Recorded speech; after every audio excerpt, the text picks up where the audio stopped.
What's up guys, welcome to my channel. My name is Joel Sam. If you are new here, please do me a favor, go down and hit the like button, destroy the subscribe button. Please become a member of this amazing family where we are putting together a team, an army of young Ghanaians willing to break out of the poverty bracket and make it in life, become financially free. In today's video, we want to talk about how to avoid being scammed in 2021. The focus is going to be Forex, but then the principles can be applied anywhere else once it comes to interacting with people online. And we want to do this because I keep receiving messages from so many of you in my inbox talking about how you have been scammed, talking about how people have taken advantage of you, stolen your money, and then disappeared from the face of the earth. And so today's video will be focusing on tips you can use to avoid Forex scams and then scams in general in the year 2021. Stay tuned. Now, it is an undeniable fact that a lot of scammers are really upping their game. They are becoming very intelligent. There are so many scams which exist today. We have phishing, we have fake news, clone websites. There are many strategies they are using today to get people's money, and they try to sound as professional and convincing as possible. A general rule of thumb I advise people to use is never give money to a stranger, someone you have never ever met in your entire life. Just don't do it. And this rule, this principle is going to save you a lot of money in 2021. Beyond this rule of thumb, there are other ways to avoid being scammed, and we are going to take them into detail. I'll be giving about 5 of them, and I need you to pay very close attention. The first thing is, if you smell a rat, please run for your life. Do not entertain curiosity, because curiosity killed the cat. There are times when you receive these strange messages, these strange notifications, and you are just curious to see where everything is going to end up. The best advice I have for you is run. Once you are suspicious about it, once you smell a rat, please run. Don't entertain the rat in your quarters. Now, the second thing to do is, if these scammers, or if the person who has contacted you claims to have a website, there are certain things you have to do with the information they claim to have on that website, and I'll be taking you through all of them step by step.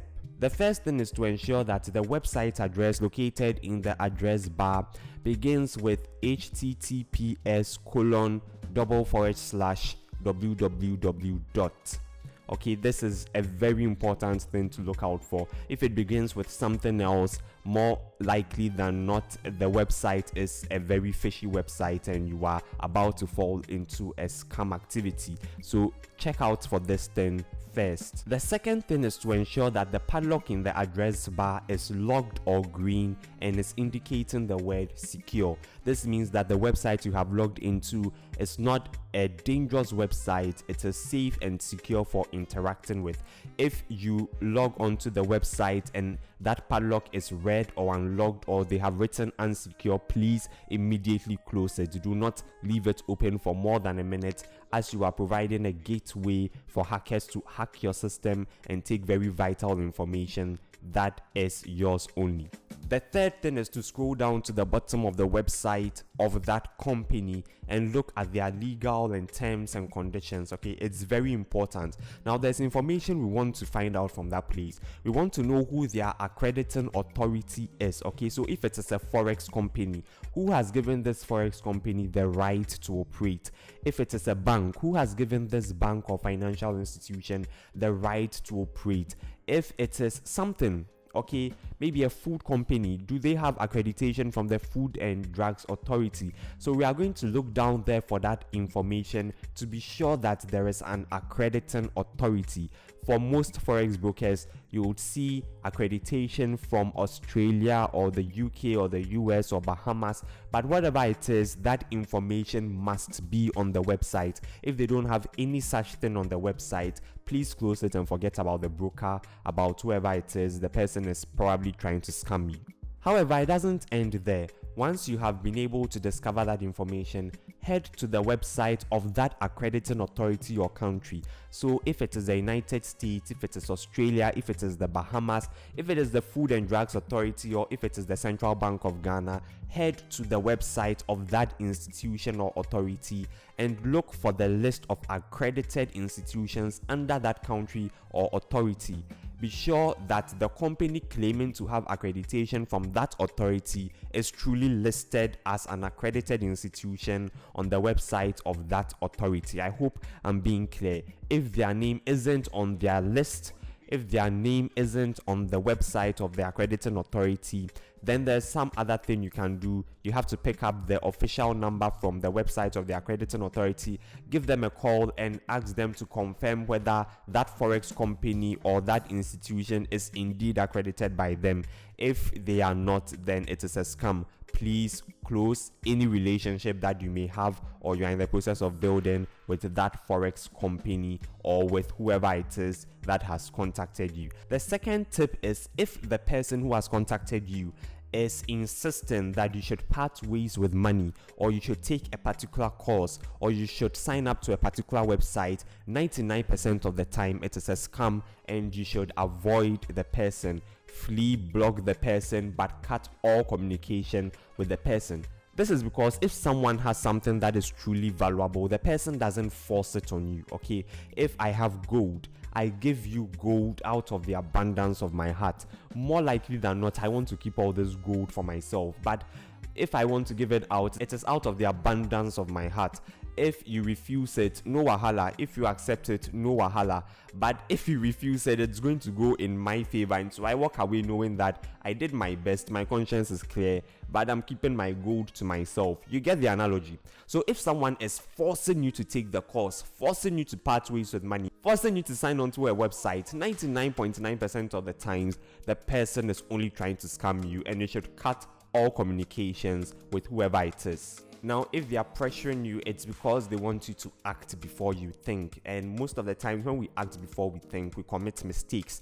And so they'll use very pressuring words, okay? Things like, you have only 24 hours. After 24 hours, the deal expires. Things like, you need to act now. Your future depends on it. Once the website closes, you would have lost the opportunity. They use pressure words because they want your mind, your instinct to kick in without giving the rational aspect of you the opportunity to process everything and take an informed decision. So once all that pressure is coming in, please run away, block the person, cut off all communication. You understand? The person will claim to be the CEO of World Bank, the person will claim to be whoever. Cut the person off and run. Now, if you realize you are being the victim of a phishing scam, you should immediately contact the real company to find out whether it is true they have sent you that message. Okay, another way is to check the address of whoever has sent you the message, claiming to come from Amazon or claiming to come from Google, and be sure that the email of that person is truly an email that is associated with the company they claim to represent. So if they claim they are from Amazon, an Amazon sales representative or a Google sales representative, their email shouldn't read, joelsam57 at xyz.com. Okay, for it to bear any close resemblance to what is authentic, it should be at best, okay, joelsam57 at amazon.com or joelsam57 at google.com or google mail at receiver.com, something of the sort, okay? But even there, it's not enough. You need to go ahead and then contact the real company. So if it's Google, if it's Amazon, contact them and find out whether they have truly sent you an email of this sort. Let me share an experience. Some time ago, I received an email from YouTube, okay, and I put YouTube in inverted commas, and YouTube was saying that some of my videos were not according to their terms and policies. They required me to click a particular link, sign into my YouTube account, and then organize those videos or delete them or modify them or whatever it is they wanted me to do, so that my account will not be deleted in 24 hours. Okay, so already they are giving me a time frame. We've spoken about how these people can pressure you with very tight time frames. So my red flags immediately went off. I was like, nah, there's something wrong. 24 hours. I mean, YouTube has a system where if there is something wrong, they show you a notification and you have so much ample time to fix it. But here I had received a message coming from YouTube, allegedly saying that if I don't work on the videos by clicking this particular link and signing into my YouTube account, they were going to delete my account at once.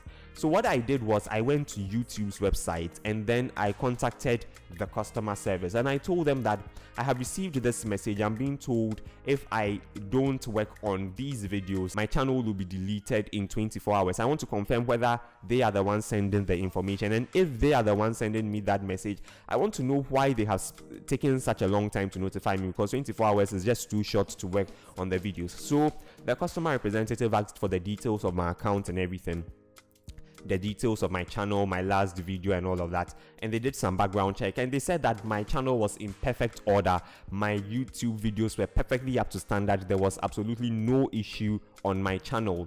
And then they asked for the email of the person who sent me that message. So I sent them the email and then they confirmed to me that it was a scam. So I was very angry, upset. I actually wanted to send the person who sent me that email some very uncharitable words, and I discussed it with the customer representative at YouTube, and she discouraged me. She told me that I should just delete the message and forget about it, because most of the time replying such emails gives them some form of access to your system. I'm not too sure how this entire thing works, but there are times when you reply to scam emails where you have given, the scammer a rope to pull, enter your system and pick all the information about you that they need. So from that YouTube customer service agent to you, my cherished subscribers, please, if you receive mails like that, once you realize or notice it is a scam, do not respond. Just delete the message and move on. Phishing scams are real. Phishing scams are dangerous. Companies have lost billions of dollars, millions of dollars to such phishing scams. In the experience of one lady who was a PA to a certain company, she received a message from her boss who was on holiday saying she should wire $50 million to some other company for a project. Okay, but the email most of the time will look like it is coming from the real company or the real boss. And that is what she thought. Without thinking twice, she did wire the money, only to find out later that the boss never sent a message and she had been scammed, and it was a very big deal. So you don't want to fall a victim of that in 2021. Please do make sure that if you are the victim or you're about to be a victim of a phishing scam, you check the email to ensure that it is authentic, it is truly coming from the company they claim to represent. And if you are not sure, contact the company and find out whether they have sent you such a mail. Okay, it is so important. Okay, so the next tip to avoid being scammed is to know who all your service providers are and how they contact you, or how they are supposed to reach out to you. It is very important. If you are subscribed to particular services, if you are subscribed to the product of a particular company, you should know how these services or this company would want to reach you if there are issues, or if there is an issue they need to contact you about. That is why most of the time when you are subscribing to something, a company service, even when you are creating a bank account, they make you fill out a phone number that they would reach you by. Okay, so it's only by that phone number they would reach you. Or even if it's an email, provide a particular email by which they can reach you if there are any issues. And once you know all of this information, it is important you do not give information to anybody who contacts you claiming to be a representative of this institution, company, service, or whatever it is, without using the appropriate means. So let me give an example. If I signed up to a service or a company using the phone number 054-855-1578, and then one day someone claiming to be from the company contacts me on another number that I'm using, which is 0505017584, and then says that, oh, they have realized there is this problem and they need certain information from me to be able to rectify the problem, the first red flag, the first alarm bell should go off. Okay, because first of all, you didn't give that number to the company. So if someone from the company is contacting you on a number you didn't give them, then it means that the person is probably trying to scam you, most probably isn't from that organization they claim to be representing. In any case, most banks and institutions will tell you that you shouldn't give personal information to even their customer representatives. Do not under any circumstance share your passwords, your ID information, your bank account details, all of that. They will warn you strongly against it. Okay, so even if they are doing that, then it means that for general case scenarios, you should be very skeptical, very sure of what you are doing. Do not give out personal information to strangers.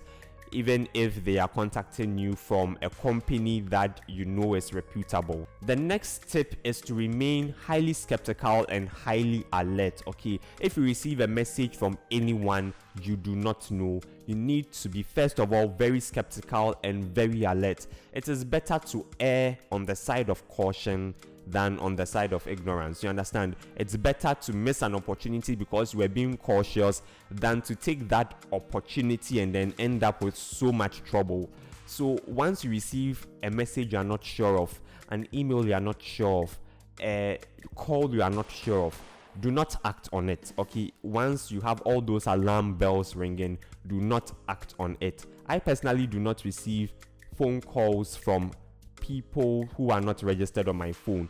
Some people have said it's a bad attitude. I know that in emergency scenarios it could be very problematic, but it's a way of also safeguarding myself, because I believe if someone truly wants to get into contact with me, if it is truly an emergency, the person should be able to send me a text message and identify themselves. Okay, if you've had the credit to call me, you can send me a text message and identify who you are so that I return your call. Okay, once you do not do that, I am not going to pick your call, and it's because I'm trying to protect myself. Now, these scammers have even developed technology where they are able to pick your voice and use your voice for scam activities. It's a whole deep web of trouble that has been created in the scam ecosystem. Okay, and you have to protect yourself so much. So if you are skeptical about a mail you have received, if you are not sure if your bells are going on alarm, the alarm bells are tingling, you should flee, you should protect yourself. Do not act on whatever it is.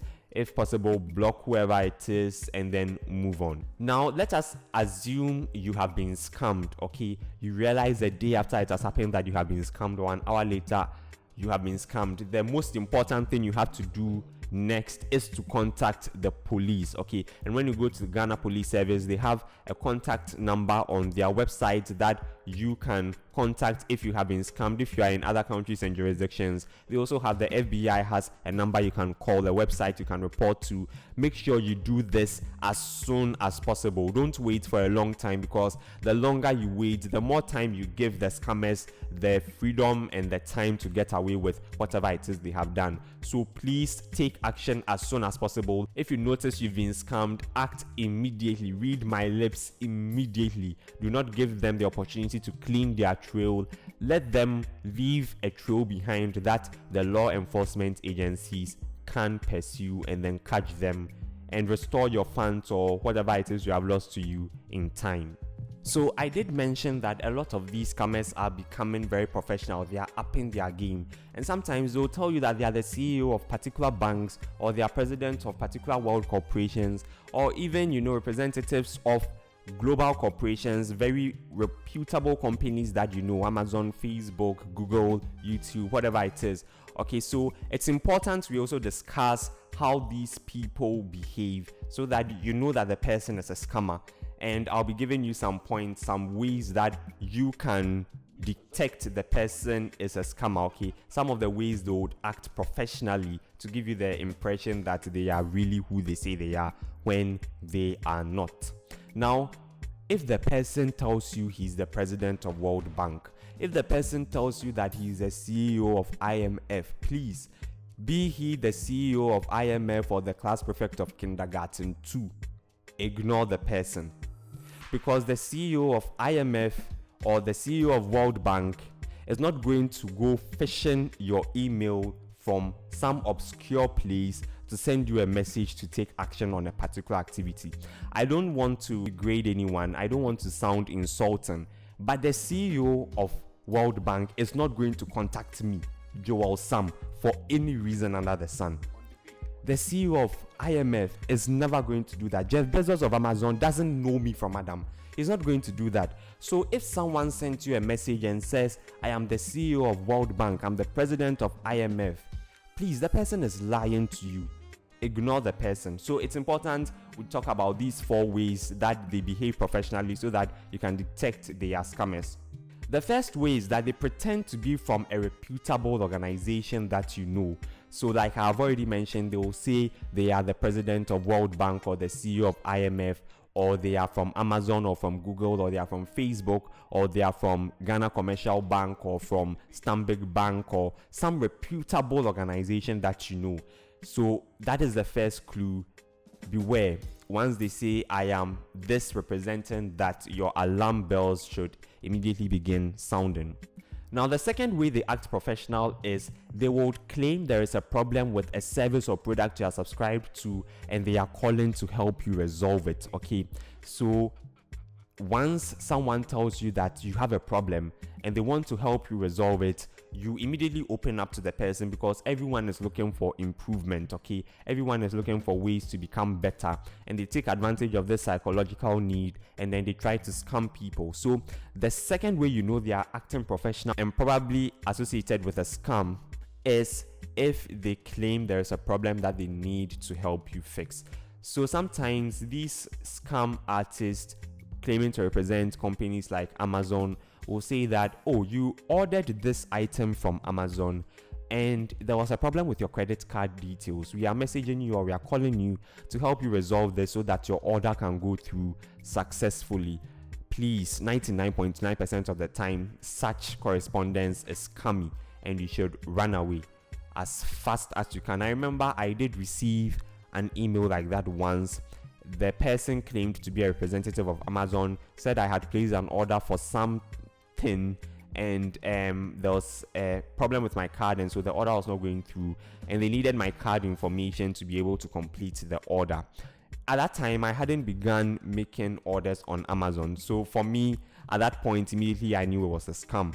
Okay, and I didn't respond to it. But in case you have placed orders or you are in the habit of placing orders with Amazon, you should not share your credit card details with them. Okay, if they claim that there is a problem, they should contact you through the appropriate means, and even when they do, they should not do so requesting sensitive information like your credit card or debit card details. Okay, like I've already shared with you, you should contact the original company to confirm that truly there is that problem with whatever it is and ask them for legitimate ways that they can help you resolve it. Now, the third way that they behave professional but you know that they are scammy is when they put so much pressure on you, and I've discussed this already. Usually they'll give you a time frame by which you should have resolved whatever issue it is. Okay, so those who have been victims of the FBI scam, okay, where supposed FBI personnel contact them and tell them that they have to provide this information or that information, otherwise will be picked up and logged and what.